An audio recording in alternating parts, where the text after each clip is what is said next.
ওটা আমার ইচ্ছে ছিল, ওটা আমার ব্যক্তিগত ব্যাপার ছিল, যেটার মধ্যে তুমি ঢুকে একটা ঝামেলা তৈরি করে ফেলো। ও, তোমার ব্যাপার হলে সেটা ব্যক্তিগত ব্যাপার, ইচ্ছে। আর আমাদের মতো গরিব গ্রামের লোকেদের বেলা কোনো ব্যক্তিগত ব্যাপার থাকতে পারে না, তাই না? এই এই তোরা থাম থাম, বলে সুন্দর মতো ঝগড়া শুরু করে দেয়। আমি কি ঝগড়া শুরু করেছি? আমি তুমিই বলো।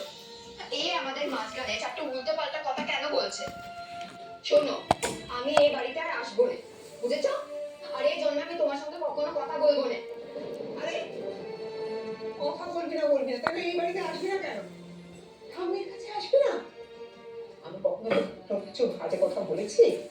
আমি তো সব সময় সবাইকে বলি আমাদের লাজের মতো বুদ্ধিমতী মেয়ে একটাও নেই। আচ্ছা আমি এখানে এসেছে কেন জিজ্ঞেস করো। আমাদের বাড়ির কেউ কেউ এখানে আসতে পেরেছে? বলেনি তো, নাকি বনলতা বলেছে বলে এখানে এসেছে? তা বনলতা এই বাড়ির কে, যে ও বললে ও এখানে আসতে পারে? ঠিক আছে, তা আমি চললুম। আর অপমান আমার সয় না।